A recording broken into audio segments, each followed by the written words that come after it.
अब ये आपके एग्जाम में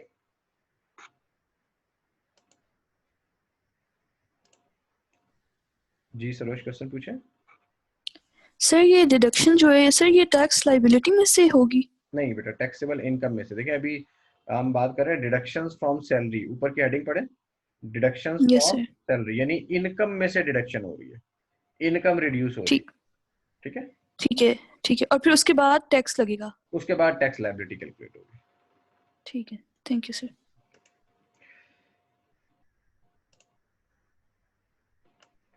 अच्छा जी, तो अच्छा, लेकिन ये ज़कात जो है, आपको पता है ज़कात, बाज़कात हम पे कर देते हैं अपने घर पे, कोई गरीब आदमी हो या आसपास कोई रिश्तेदार गरीब हो या कोई पड़ोसी हो गरीब आदमी हो, और उसको वो ज़कात दे दी जाती है, ठीक है, और वो कैश में दे दी जाती है, तो उसके जनरली प्रूफ अवेलेबल नहीं होते। तो हर ज़कात जो आप पे करते हैं वो क्लेम नहीं हो सकती यहाँ पर, इसीलिए ज़कात के साथ लिखा है ज़कात paid under Zakat and Ushr ordinance. तो ये जो ज़कात एंड उशर ऑर्डिनेंस है, इसकी पेमेंट का आपको प्रूफ मेंटेन करना होता है। वरना तो एक शख्स कह सकता है ना कि यार मैंने 10 लाख की ज़कात पे की, मैंने 20 लाख की ज़कात पे की, वगैरह वगैरह। तो जितनी आप क्लेम करते हैं कि जनाब ये मैंने ज़कात पे की है, उसका प्रूफ मेंटेन करना होता है। आपके एग्जाम में वो आइडेंटिफाई करेगा, आपके एग्जाम में वो लिखेगा कि zakat paid under Zakat and Ushr ordinance, या वो लिखेगा कि zakat paid to poor person for which no evidence is available, इस तरह की बात लिख देगा, ठीक है। या फिर वो कुछ भी नहीं लिखेगा। अगर तो वो स्पेसिफिकली आइडेंटिफाई कर दे कि ये ज़कात paid under Zakat and Ushr ordinance है, तो जाहिर सी बात है कि आप उसको फुली क्लेम कर लेंगे, आप अपनी आमदनी में से उसको माइनस कर देंगे। अगर वो लिख दे कि यार इसके आपके पास एविडेंस अवेलेबल नहीं है, आपने गरीब लोगों को कैश में पे कर दिए और कोई आपके पास प्रूफ नहीं है, तो फिर आप उसका क्लेम नहीं ले सकेंगे। और अगर एग्जाम में वो कुछ नहीं लिखता, वो सिर्फ ये लिखता है ज़कात पेड, तो फिर आपको एजम्पशन लेनी पड़ेगी, आपको एजम्पशन लेनी पड़ेगी कि भाई ये ज़कात paid under Zakat and Ushr ordinance है या नहीं है। तो यहाँ पर आप एग्जाम में ये एजम्पशन ले लें कि this zakat is paid under Zakat and Ushr ordinance 1980, वो नीचे एक जाके एक लाइन में लिख दें कि ये एजम्पशन ली है, और उस एजम्पशन की बेसिस के ऊपर आप उसे एज ए डिडक्शन क्लेम कर सकते हैं, आप उसे एज ए डिडक्शन से माइनस कर सकते हैं, ठीक है। तो ये है ज़कात की डिडक्शन। उसके बाद नेक्स्ट बुलेट में आप देखेंगे लिखा हुआ है amount paid as donation to charitable institutions listed under clause 61 of part 1 of second schedule is also allowed as a deduction from taxable salary up to 30% of taxable income of individuals। यानी यहाँ पर एक तो ज़कात है, ज़कात के बाद वैसे भी आप सदकात, खैरात और मुख्तलिफ डोनेशंस पे करते रहते हैं। यहाँ पर उन्होंने स्पेसिफिकली कुछ इंस्टीट्यूशंस को लिस्ट डाउन किया है क्लॉज 61 पार्ट 1 सेकंड शेड्यूल में। वहाँ पे बहुत सारे इंस्टीट्यूशंस के नाम लिखे हुए हैं, कोई 40-50 इंस्टीट्यूशंस हैं, जिसमें इंडस हॉस्पिटल है, शौकत खानम हॉस्पिटल है, और मुख्तलिफ किस्म के गवर्नमेंट हॉस्पिटल्स हैं, जिनको अगर आप गवर्नमेंट हॉस्पिटल्स के अलावा और भी इदारे हैं, जिन इदारों को अगर आप डोनेशन देते हैं, अगर आप ज़कात नहीं देते बल्कि उनको सदक़ात, खैरात या डोनेशन की मद में कोई पैसे देते हैं, तो वो भी लॉ आपको अलाउ करता है कि उसे भी आप as a deduction, as an expense claim कर सकते हैं। हाउएवर हाउएवर इसमें ये याद रखना ज़रूरी है कि ज़कात तो आप जितनी भी पे करें उसके ऊपर लिमिट कोई नहीं है, ठीक है, उसके ऊपर लिमिट कोई नहीं है, वो जितनी पे करते हैं वो पूरी की पूरी आपको एज ए डिडक्शन मिल जाती है अगर आपके पास प्रूफ मौजूद है। लेकिन जो आप इन चैरिटेबल इंस्टीट्यूशंस को ज़कात पे करते हैं, सॉरी डोनेशन देते हैं, उसके ऊपर लॉ ने एक लिमिट लगाई है। आप चाहें तो ज़्यादा डोनेशन दे दें, लेकिन जो क्लेम होगी वो सिर्फ up to 30% of taxable income होगी। यानी इसकी एग्जांपल इस तरह से समझे कि अगर एक शख्स है, वो 1 लाख रुपए पर मंथ उसकी सैलरी है, साल की सैलरी होगी 12 लाख रुपए, 12 लाख में से फर्ज किया वो 6 लाख रुपए किसी इदारे को डोनेट कर देता है, वो ईडी ट्रस्ट को या किसी किसी और इदारे को डोनेट कर देता है, ठीक है, या ये प्राइम मिनिस्टर का जो रिलीफ फंड है इसमें डाल देता है। तो अब उसने तो 6 लाख रुपए डाले हैं, लेकिन लेकिन यहाँ पर लॉ ने ये कहा है कि भाई वो पूरे 6 लाख रुपए तुम्हें एज ए डिडक्शन मैं नहीं अलाउ करूंगा। आपको एज ए डिडक्शन कितने अलाउ होंगे? 30% of taxable income. Taxable income कितनी थी? 12 लाख रुपए। तो 12 लाख का 30% बनता है 3,60,000 रुपए। तो इसका मतलब ये हुआ कि उसकी जो टैक्सेबल इनकम होगी वो कितनी होगी? 12 लाख माइनस 3,60,000, जो कि बचेगा 8,40,000 रुपए। तो 8,40,000 रुपए की टैक्सेबल इनकम के ऊपर उसको टैक्स देना पड़ेगा, ठीक है।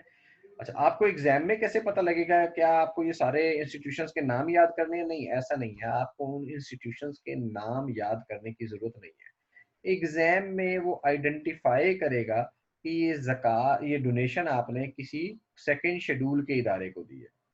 अगर वो लिखता है कि ये डोनेशन आपने किसी सेकंड शेड्यूल के इदारे को दी है, तो फिर आप यहाँ से माइनस करेंगे, अदरवाइज आप माइनस नहीं करेंगे। फिर उसके कुछ और ट्रीटमेंट है, वो अभी हम आगे जाके डिस्कस करेंगे, ठीक है।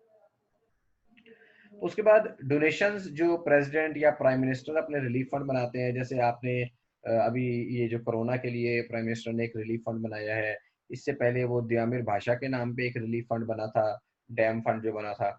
उससे पहले जब अर्थक्वेक आया था उस वक्त भी एक रिलीफ फंड बना था। तो इस किस्म के ये जो रिलीफ फंड जो गवर्नमेंट बनाती है, गवर्नमेंट क्या करती है, उन रिलीफ फंड को भी सेकेंड शेड्यूल में डाल देती है, और उन रिलीफ फंड पे भी आपको स्टेट डिडक्शन मिल जाती है, ठीक है। तो इसी तरह से अच्छा होता ये है कि एग्जाम में जनरली जो रिसेंट रिलीफ फंड आए होते हैं ना, वो लिख देते हैं कि आपने फला रिलीफ फंड को इमदाद दे दी। तो आपने ये याद रखना है कि आपके हो सकता है एग्जाम में वो लिखे कि आपने प्राइम मिनिस्टर के कोविड रिलीफ फंड के अंदर कुछ इमदाद दी है। तो आपने क्या करना है, आपने, और वहां पे वो सेकंड शेड्यूल का नाम ना भी लिखे, तब भी आपने क्या करना है, आपने उसे एज ए डिडक्शन क्लेम कर लेना है, ठीक है। तो ये है डिडक्शंस, जो तीन मेन डिडक्शंस हैं डोनेशंस या ज़कात की सूरत में आपके पास। इस पे कोई क्वेश्चन है आप लोगों का तो पूछ लें।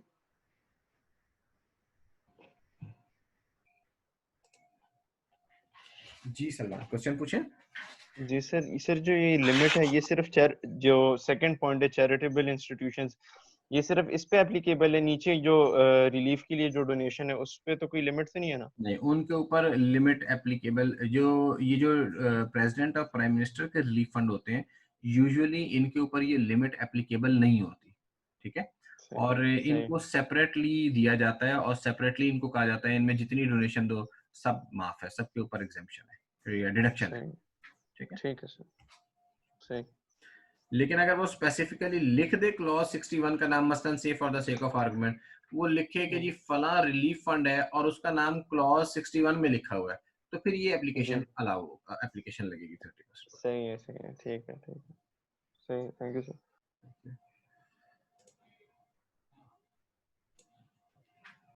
जी सर, उस क्वेश्चन पूछे। सर आप रिपीट कर देंगे, आपने क्या बताया था कि अगर कुछ भी मेंशन ना किया हो फिर हम क्या करते? किस में मेंशन ना किया, ज़कात में या डोनेशन में? सर अगर ज़कात में। ज़कात में मेंशन ना किया हो तो आप एज्यूम कर लें कि zakat has been paid under Zakat and Ushr ordinance, ठीक है। ठीक है सर।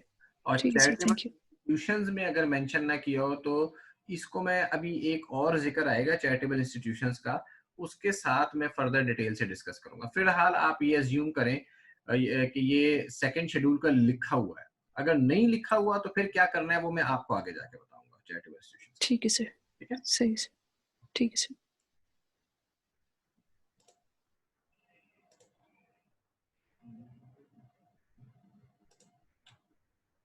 जी क्वेश्चन पूछें अफीफा। अफीफा, आपकी आवाज नहीं आ रही।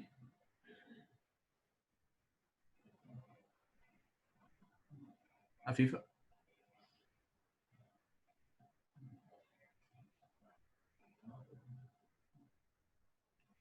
अफीफा आपका हैंड रेज हुआ है और आपने अपना माइक साइलेंट पे कर दिया है।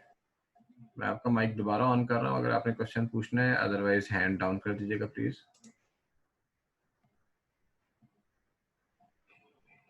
अफीफा, कोई क्वेश्चन है आपका?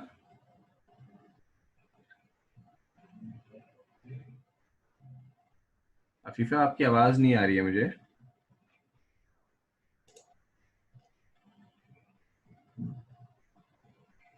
जी अफीफा, आपने हैंड रेज किया हुआ है, तो आप कोई क्वेश्चन पूछना चाहती हैं?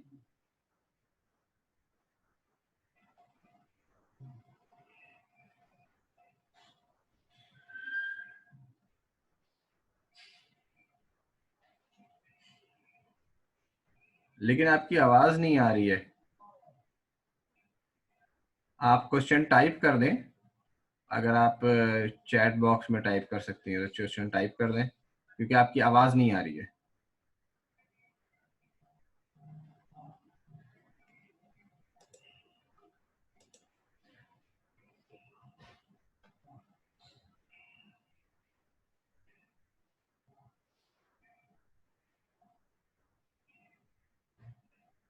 अफीफा आपकी आवाज नहीं आ रही है, आप क्वेश्चन टाइप कर दीजिएगा फिर मैं उसका जवाब दे दूंगा, ठीक है? ओके। नेक्स्ट हमारे पास डिडक्शंस फ्रॉम सैलरी में है प्रॉफिट ऑन डेट।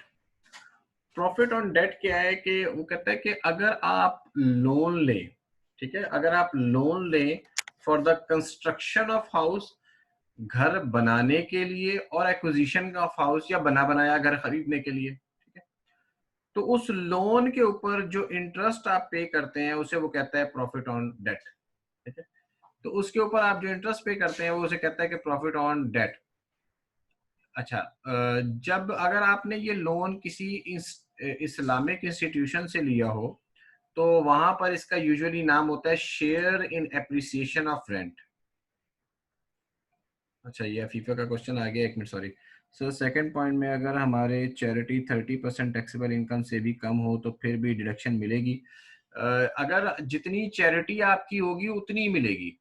यानी अगर चैरिटी फर्ज किया आपका 12 लाख आमदनी है और आपने चैरिटी की है 50,000 रुपए, तो ये तो 30% से कम है, तो जितनी चैरिटी करेंगे उतनी डिडक्शन मिलेगी, उससे ज्यादा डिडक्शन नहीं मिलेगी। ये नहीं है कि आप चैरिटी करें 50,000 रुपए की और आपको डिडक्शन मिल जाए 30%, 3,60,000 रुपए की, ऐसा नहीं होगा, ठीक है?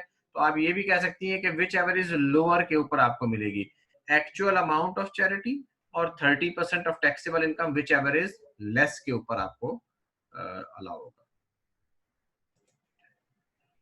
अच्छा जी, coming back to profit on debt.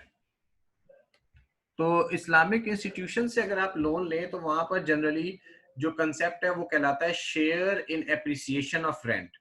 तो अगर आपके एग्जाम में लिखा हुआ है कि आपने कोई प्रॉफिट ऑन डेट पे किया है या आपके एग्जाम में ये लिखा है कि आपने share in appreciation of rent पे किया है, तो वो आप उसको एज एन एक्सपेंस क्लेम कर लेंगे। याद रखें, अक्सर स्टूडेंट्स ये गलती करते हैं कि वो लोन को ही एक्सपेंस क्लेम कर लेते हैं। तो loan as an expense claim नहीं करना आपने, ठीक है? लोन एक्सपेंस नहीं है, बल्कि क्लेम क्या है, जो प्रॉफिट ऑन डेट, जो उस लोन के ऊपर आप इंटरेस्ट पे कर रहे हैं या इस्लामिक मोड में share in appreciation of rent पे कर रहे हैं, वो आप एज एन एक्सपेंस क्लेम कर सकते हैं, ठीक है? अच्छा, फिर ये क्रेडिट पहले जो है ना डिडक्शन के तौर पर अलाउ होता था, अब ये सॉरी पहले ये टैक्स क्रेडिट मिलता था, इसका अब डिडक्शन मिलता है। टैक्स क्रेडिट और डिडक्शन में क्या फर्क है वो मैं आपको आगे जाके एक्सप्लेन कर दूंगा, लेकिन एग्जाम पर्सपेक्टिव से ये बात इंपॉर्टेंट नहीं है कि पहले क्या होता था। आपको ये याद रखना है अब क्या होता है, और अब ये होता है कि ये डिडक्शन मिलती है, यानी ये एज एन एक्सपेंस मिलता है।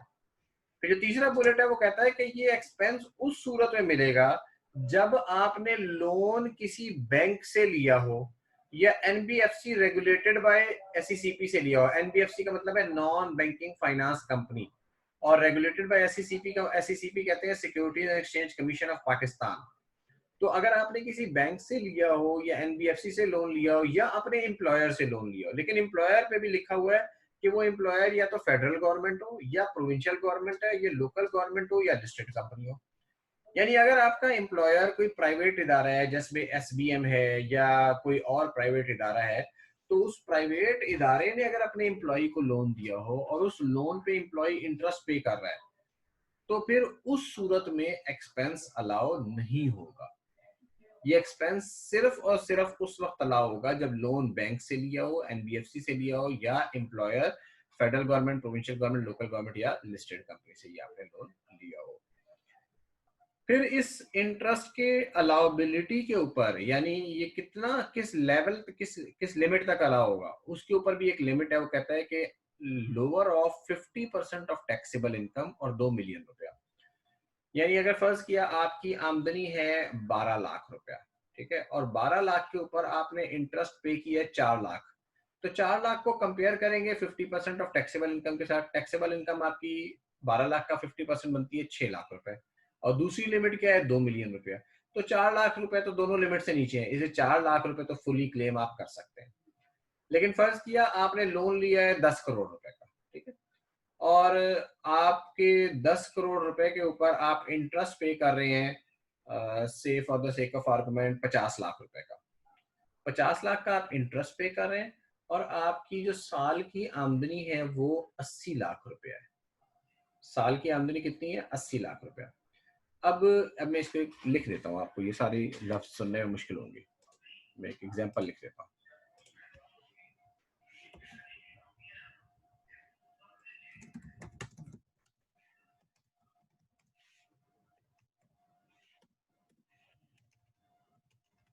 सैलरी इनकम है 8 मिलियन रुपया, loan amount is equal to से 100 million, interest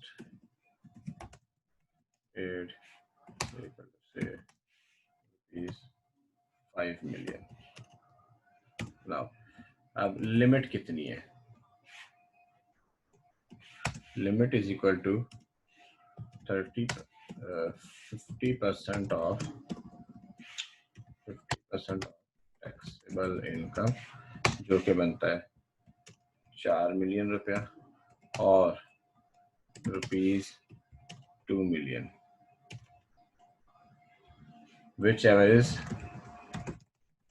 लेस। तो इनमें से लेसर अमाउंट कौन सी है? Equal to ₹2 million. तो टैक्सेबल सैलरी कितनी हो जाएगी? ₹8 मिलियन लेस ₹2 मिलियन। ठीक है, तो taxable salary is equal to ₹6 million. Example देखें, ये अब आप लोगों को समझ में आई है तो मुझे बताएं, इसको एक दफा रीड करें इस एग्जाम्पल को। कोई क्वेश्चन है तो मुझसे पूछें।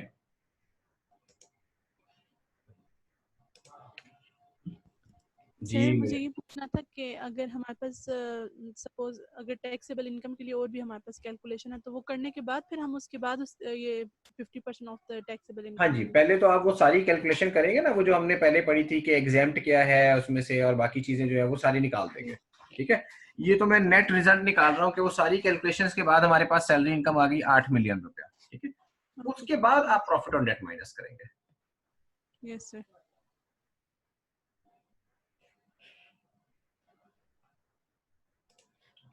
और किसी का कोई क्वेश्चन है प्रॉफिट ऑन डेट में से?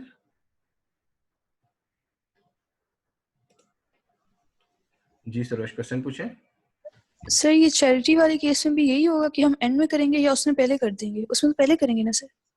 किससे पहले? अगर जो बाकी सारी से फर्स्ट पेड ना होता ना, ये चैरिटी होती। ठीक है, तो अब ये तो चैरिटी जो है उसमें भी हम पहले यही करते हैं कि सारी इनकम पहले कैलकुलेट कर लेते हैं। ठीक है, उसमें से एग्जेम्प्ट हम बाहर निकाल देते हैं, और उसमें से जो भी रिटायरमेंट बेनिफिट्स हैं, एरियर्स हैं, वैल्यूएशन करनी है आपने व्हीकल की, अकोमोडेशन की वैल्यूएशन करनी है, वो सारे काम करने के बाद हम ये डिडक्शंस वाला काम करते हैं। ठीक है सर, सही।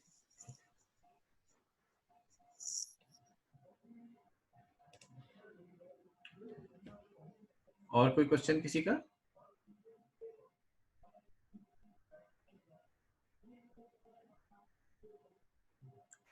कोई क्वेश्चन नहीं है, okay.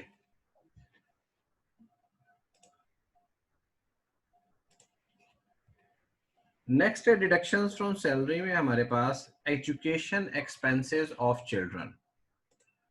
Education expenses of children यानी अगर बच्चों के कोई एजुकेशन के खर्चे हैं, कोई उनकी तालीम के खर्चे हैं, तो लॉ कहता है कि वो एक्सपेंसेस भी आपको हम अलाउ करेंगे, यानी वो भी सैलरी इनकम में से माइनस होंगे, और सैलरी या अदरवाइज इनकम में से माइनस होंगे। अगर आपकी कोई भी इनकम हो इंडिविजुअल की, तो उसमें से ये बच्चों की एजुकेशन पे जो खर्चा होता है वो भी माइनस किया जाएगा, लेकिन इसमें कंडीशंस हैं। पहली कंडीशन ये है कि it is available to individuals having taxable income of less than 15 lakh रुपया, यानी ये सिर्फ उन इंडिविजुअल्स को अवेलेबल है जिनकी एनुअल टैक्सेबल इनकम 15 लाख रुपए तक है। ठीक है, सालाना 15 लाख रुपए, महाना नहीं, सालाना 15 लाख रुपए। जिसका मतलब ये हुआ कि जिसकी सैलरी इनकम 1.5 लाख रुपए, 1,50,000 रुपए महाना है, सिर्फ उसी को ये एजुकेशन एक्सपेंसेस माइनस करने की इजाजत है। अगर किसी की सैलरी इनकम 1,50,000 रुपए महाना से ज्यादा है, तो वो फिर अपनी इनकम में से ये बच्चों के एजुकेशन एक्सपेंसेस माइनस नहीं कर सकता। ठीक, अच्छा, फिर उसके बाद फर्दर लिमिट है उसके ऊपर। फर्दर लिमिट क्या है? 5% of total tuition fee paid in the year और 25% of taxable income for the year और 60,000 इनटू नंबर ऑफ चिल्ड्रन। अब ये कैसे अप्लाई होगी, इसको मैं थोड़ा सा आपको वर्किंग से एक्सप्लेन कर देता हूँ।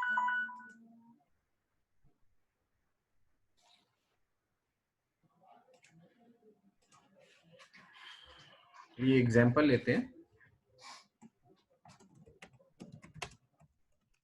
सैलरी इनकम है फर्ज किया ₹15 लाख रुपए, ठीक है। अब ये एनुअल सैलरी इनकम है। 15 लाख मैंने इसलिए लिए कि इससे ज्यादा सैलरी इनकम पर ये एक्सपेंस अलाउ नहीं होता, ठीक है। अब उसके बाद हमारे पास 3 लिमिट्स हैं। 3 लिमिट्स क्या है हमारे पास? पहली है 5% of total tuition fee paid in the year, ठीक है। अब से for the sake of argument ये सैलरी इनकम ऑफ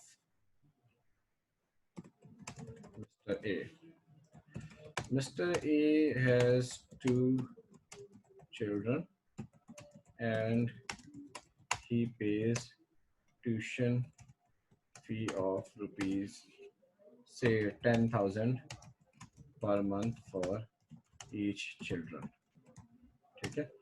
तो 10,000 रुपए माहाना अगर वो बच्चों की स्कूल फी पे करता है तो इसका मतलब है एनुअल कितनी हो गई? तो annual tuition fee is equal to 2,40,000, ठीक है। अब हमारे पास लिमिट्स आती हैं। लिमिट क्या कहती है? 5% of total tuition fee paid. पहली लिमिट क्या है? 5% ऑफ 2,40,000 रुपए विच इज इक्वल टू 12,000 रुपए। दूसरी लिमिट है हमारे पास 25% ऑफ टैक्सेबल इनकम। तो टैक्सेबल इनकम जो है वो हमारे पास 25% ऑफ 15 लाख रुपए। तो 15 लाख का जो 25% है वो बन जाएगा तकरीबन 3,75,000 रुपए। और तीसरी है हमारे पास maximum 60,000 into number of children. तो 60,000 इंटू 2, ये 60,000 इंटू 2 ये एनुअल है। तो 2 बच्चे हैं उसके, तो इसका मतलब है क्या हुआ? 1,20,000 रुपए। फिर ये क्या कहता है? Which ever is lower. तो इन तीनों में से लोअर अमाउंट कौन सी है? 12,000 रुपए, ठीक है। तो उसको यानी अब उसकी टैक्सेबल सैलरी कितनी हो जाएगी? Taxable salary is equal to 15 lakh minus 12,000 is equal to 14,88,000 रुपए। 14,88,000 रुपए के ऊपर उसको अब टैक्स देना होगा, यानी उसकी सैलरी इनकम के ऊपर 14,88,000 की सैलरी इनकम के ऊपर उसको टैक्स देना होगा। यहाँ पर ये एक आपको इंटरेस्टिंग बात बताता हूँ कि ये जो लॉ में इन्होंने लिमिट्स तो 3 लिखी हैं, ठीक है, लेकिन अगर आप इसको गौर से देखेंगे तो आपको पता लगेगा कि ये हमेशा जो लिमिट अप्लाई होगी वो लिमिट पहली वाली अप्लाई होगी। 2 जो बाकी लिमिट्स हैं वो इतनी ज्यादा है कि कोई गरीब आदमी उन लिमिट्स को पहुंच ही नहीं सकता, ठीक है। ये यानी प्रैक्टिकली ये एक बड़ी पुअरली ड्राफ्टेड टैक्स प्रोविजन है जिसमें ये 3 लिमिट्स उन्होंने दी है, लेकिन प्रैक्टिकली हमेशा क्वेश्चन में आप याद रखें 5% ऑफ ट्यूशन फी से ज्यादा वाली लिमिट कभी भी अप्लाई नहीं होगी। जब भी उसको बेनिफिट मिलेगा वो up to 5% of tuition fee मिलेगा, क्योंकि 5% of tuition fee will always be less than these amounts. ये बात क्लियर है सबको? एजुकेशन एक्सपेंसेस के ऊपर कुछ सवाल है किसी का तो पूछे।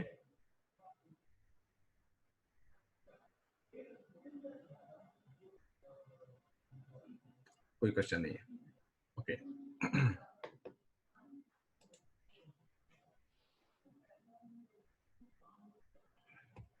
नेक्स्ट है हमारे पास रिडक्शन फ्रॉम टैक्स लायबिलिटी। अब तक जितनी हमने बातें पढ़ी थी, जी सरोज क्वेश्चन पूछे। सर ये स्ट्रिक्टली ट्यूशन फीस है, मतलब ट्यूशन फीस वैसे जो फीस होती है सर वो उसके अंदर ट्यूशन फीस होती है, उसके अलावा टैक्सेस होते हैं, तो ये एग्जम्पशन सिर्फ ट्यूशन फीस पे है, मतलब जो ओवरऑल फीस होती है उस पे नहीं है? ओवरऑल फीस होती है उस पे नहीं है। जो ठीक है सर। टैक्सेस किसके ऊपर होते हैं? टैक्सेस तो उन फीसों के ऊपर होते हैं जहां पर सालाना फीस जो है वो बच्चों की 2 लाख रुपए से ज्यादा की फीस हो। आप उसकी बात ठीक कर है रहे हैं? सर। पता नहीं सर, बस जनरली जो टैक्सेस होते हैं और बाकी जो चार्जेस वगैरह होते हैं। हाँ, जो ट्यूशन फी है ना, ये उसी की बात हो रही है, उसी के ऊपर जो है ना आपको रियायत मिलती है। ठीक है। ठीक, ठीक है सर।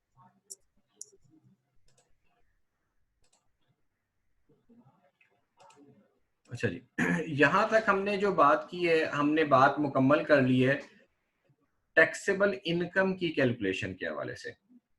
अब टैक्स लायबिलिटी की कैलकुलेशन की तरफ हम जा रहे हैं। ठीक है, यानी सैलरी इनकम के अंदर जो कुछ भी हो सकता था टैक्सेबल इनकम की कैलकुलेशन की हद तक वो हम पढ़ चुके हैं। हमने ये भी देख लिया उसमें से एग्जाम्प्ट कितनी होनी है, हमने ये भी देख लिया उसमें से सेपरेट चार्ज में कौन सी इनकम जा सकती है, और हमने फाइनली ये भी देख लिया कि उसके अगेंस्ट कोई एक्सपेंसेस जो डिडक्शंस अलाउड हैं वो कौन कौन सी है। ठीक है। अच्छा, जब ये सारी इनकम कैलकुलेट हो जाएगी, जब आपके पास डिडक्शंस भी आपकी माइनस हो जाएंगी, तो अगला मरहला आता है कि उस डिडक्शंस के अंदर उन एक्सपेंसेस के माइनस करने के बाद जो टैक्सेबल इनकम आई है, आप उसके ऊपर टैक्स लायबिलिटी कैलकुलेट करेंगे। ठीक है। अच्छा, जब टैक्स लायबिलिटी कैलकुलेट करेंगे तो फिर गवर्नमेंट ने पहले आपको इनकम रिड्यूस करने की कुछ रियायत दी थी। अब ये कुछ लोगों को रियायतें हैं जो कि उनकी टैक्स लायबिलिटी को रिड्यूस करती है। यानी पहले इनकम रिड्यूस हो रही है और उसके बाद टैक्स लायबिलिटी रिड्यूस हो रही है। जो टैक्स लायबिलिटी कैलकुलेट होगी उसको रिड्यूस करेंगे। ये जो टैक्स लायबिलिटी रिड्यूस होती है उसके लिए मुख्तलिफ प्रोविजंस हैं। तो सबसे पहले हम पढ़ते हैं, इसमें से जो मैंने रेड में स्ट्राइक ऑफ की हुई है वो डिलीटेड प्रोविजंस हैं। जो एग्जिस्टिंग प्रोविजंस हैं वो मैं पढ़ रहा हूँ। The tax payable by a full time teacher और a researcher, the tax payable by a full time teacher researcher. यानी पहली तो यहाँ पर आपको क्या बात नजर आ रही है कि ये जो रिडक्शन इन टैक्स लायबिलिटी है ये फुल टाइम टीचर रिसर्चर के लिए है। ये जैसे मैं एक पार्ट टाइम पढ़ाता हूँ, ये मेरे लिए नहीं है। ठीक है। तो ये फुल टाइम टीचर और रिसर्चर के लिए। उसके बाद आगे कॉमा के बाद कहता है employed in a non profit education और research institution duly recognised by HEC. और वो एम्प्लॉय है किसी नॉन प्रॉफिट एजुकेशन या रिसर्च इंस्टीट्यूशन में। एम्प्लॉय कहाँ पे है? नॉन प्रॉफिट एजुकेशन या रिसर्च इंस्टीट्यूशन में। यानी ये अगर कोई सिटी स्कूल का टीचर है, अगर कोई एसबीएम का टीचर है, अगर कोई टीएमयूसी का टीचर है, अगर कोई बीकन हाउस का टीचर है, हेड स्टार्ट का टीचर है, तो ये रियायत उनके लिए नहीं है। ये रियायत सिर्फ और सिर्फ नॉन प्रॉफिट एजुकेशन वाले इदारों के अंदर है। मसलन पिंडी में एक एंग्लो अरबिक के नाम से इदारा है, वो नॉन प्रॉफिट है, वहां पर एग्जेम्पशन है। इस तरह जूनियर जिना ट्रस्ट है, अंजुमन फैसल इस्लाम है, इसी गवर्नमेंट की यूनिवर्सिटीज हैं, वो भी नॉन प्रॉफिट इदारे हैं। तो ये जितने भी नॉन प्रॉफिट इदारे हैं वहां पे जो पढ़ाने वाले टीचर्स हैं, ये उनके लिए एग्जेम्पशन, ये उनके लिए रिडक्शन इन टैक्स लायबिलिटी। तो दो शर्तें होगी। पहली बात ये कि फुल टाइम टीचर रिसर्चर हो, दूसरी बात ये कि वो नॉन प्रॉफिट इदारा हो। अच्छा, तीसरी बात ये कि उस नॉन प्रॉफिट इदारे का रिकॉग्नाइज्ड बाय एचईसी और अ बोर्ड ऑफ एजुकेशन और a university recognised by HEC होना जरूरी है। ठीक है। यानी वो इदारा एचईसी के साथ मुंसलिक हो, या किसी बोर्ड ऑफ एजुकेशन के साथ मुंसलिक हो, या किसी ऐसी यूनिवर्सिटी के साथ मुंसलिक हो जो खुद एचईसी के साथ मुंसलिक है, तो फिर ये एग्जेम्पशन मिलेगी। ठीक है। इसके अलावा ये एग्जेम्पशन, जी अली हैदर, गवर्नमेंट के स्कूल्स यूनिवर्सिटीज नॉन प्रॉफिट है। इसके अलावा ये एजुकेशन जो गवर्नमेंट के ट्रेनिंग और रिसर्च इंस्टीट्यूशंस हैं उनके ऊपर भी, उनके टीचर्स को भी ये रिडक्शन मिलेगी। और ये रिडक्शन कितनी है? shall be reduced by an amount equal to 25% of tax payable on his income from salary। Income from salary, income from salary पर जो उसकी टैक्स लायबिलिटी बनेगी उस पर 25% रियायत है। इनकम फ्रॉम सैलरी, मतलब आपने सैलरी इनकम कैलकुलेट की, सैलरी इनकम के ऊपर टैक्स लायबिलिटी बन गई 1,00,000 रुपया। 1,00,000 में से 25,000 रुपए की लायबिलिटी फर्दर रिड्यूस हो जाएगी अगर कोई फुल टाइम टीचर रिसर्चर किसी नॉन प्रॉफिट इदारे में काम कर रहा है तो उसको। ठीक है। अच्छा, फिर इन्होंने आगे ये एक नई प्रोविजन डाली है, इसको आपने ध्यान में रखना है क्योंकि ये नई प्रोविजन है, तो नई प्रोविजन अमूमन एग्जाम के अंदर टेस्ट हो जाती है। तो कहता है provided that this clause shall not apply, यानी ये जो रिडक्शन इन टैक्स लायबिलिटी है ये नहीं मिलेगी किसको, to teachers of medical profession, to teachers of medical profession, यानी जो डॉक्टरों को पढ़ाने वाले असातिज़ा हैं, जो ये आपके जैसे रावलपिंडी मेडिकल कॉलेज है या और जो मेडिकल कॉलेजेस हैं उनमें पढ़ाने वाले अगर नॉन फॉर प्रॉफिट है, जैसे रावलपिंडी मेडिकल कॉलेज चूंकि गवर्नमेंट का है तो वो नॉट फॉर प्रॉफिट है, तो उसके टीचर्स को ये एग्जाम्पशन नहीं मिलेगी अगर who derive income from private medical practice, अगर वो प्राइवेट मेडिकल प्रैक्टिस भी करता है और who receive share of consideration received from patient, या किसी हॉस्पिटल के साथ वो प्रैक्टिस करता है और वहां से भी आमदनी अर्न करता है। यानी ऐसा टीचर, ऐसा मेडिकल प्रोफेशन का टीचर जो टीचिंग के साथ साथ अपनी प्राइवेट प्रैक्टिस भी कर रहा है या किसी हॉस्पिटल में काम भी कर रहा है, तो उसको ये 25% रिडक्शन इन टैक्स लायबिलिटी नहीं मिलेगी। ठीक है, तो ये फुल टाइम टीचर रिसर्चर के लिए एक रियायत है। कोई क्वेश्चन है तो पूछे। जी सरोज, क्वेश्चन पूछे। सर अगर उनका कोई प्राइवेट क्लिनिक वगैरह नहीं है लेकिन अगर वो किसी गवर्नमेंट हॉस्पिटल में काम कर रहे हैं तो तब भी नहीं मिलेगी? ये जो इसमें लिखा हुआ है वो लिखा हुआ है और receive share of consideration received from patients. ठीक है, अगर गवर्नमेंट हॉस्पिटल में काम कर रहे होते हैं ना तो उनको यूजुअली सैलरी मिलती है। ठीक है, उनको सैलरी ठीक है मिलती है, उन्हें share of consideration receive from patient में नहीं मिलता। ठीक है, सही है। तो गवर्नमेंट वालों को इसका मतलब है ये एग्जाम्पशन मिल जानी चाहिए एज पर करंट प्रैक्टिस। लेकिन अगर वो गवर्नमेंट अस्पताल में काम कर रहा है और उसे सैलरी के अलावा share of consideration receive from patient भी मिल रहा है तो फिर उसको जो है ना वो ये एग्जाम्पशन नहीं मिलेगी। ठीक है सर। ठीक है, यस सर।